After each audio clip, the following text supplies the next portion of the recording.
Okay, so I want to ask you some questions concerning short sales. Okay. Okay?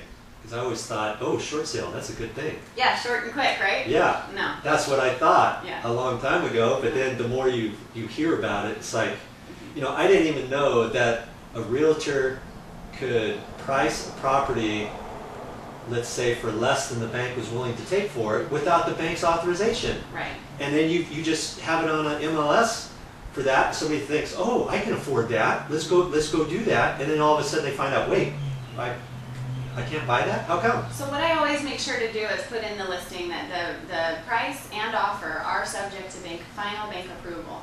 Because in a short sale, and we should probably back up too and say a short sale is when the homeowner owes more than what the home is worth.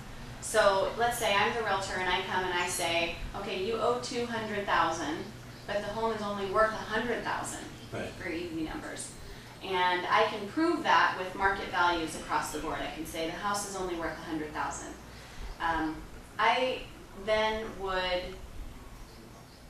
We would then list the price at $100,000 based on market value.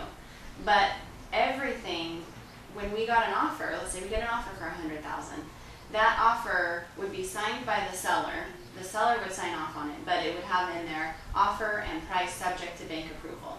So it's buyer and seller agree, but ultimately it's the bank who has to Right. decide whether they're going to go ahead and move forward with it. But you almost have to like build a case to present to the bank in order to convince the bank, yeah, all right, we'll take that. You do have to present. It makes sense that the prices are yes, and lower. To touch on what we were talking about with credit, bouncing back there a little bit, some banks won't allow a homeowner to not be in default. Sometimes they will say they have to be at least 3 months in default in order to move forward with the short sale. Right. So that we tried. I always tell clients, if you can stay current on your payment while we go through with the process and the bank will allow that, that's the best case scenario. Right. Because that will preserve their credit and everything. If they can stay current and the bank will allow that, then that's a good scenario for preserving credit. Right. Sometimes the bank won't allow that. Sometimes I've had the case, like I said before, where I've had a seller stay current all the way until the end, but then the bank said, hey, you gotta at least be 30 days late for us to go through with this. So then they were late on the last.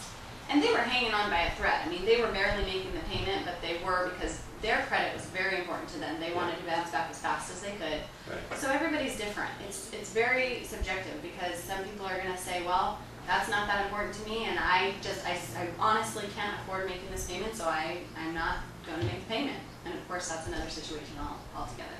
Right. Well, thank you very much for going through that with me. I appreciate that. Yeah. Because the more I know, the better off I'll be. There you go. Thank you very much. Thanks. All right.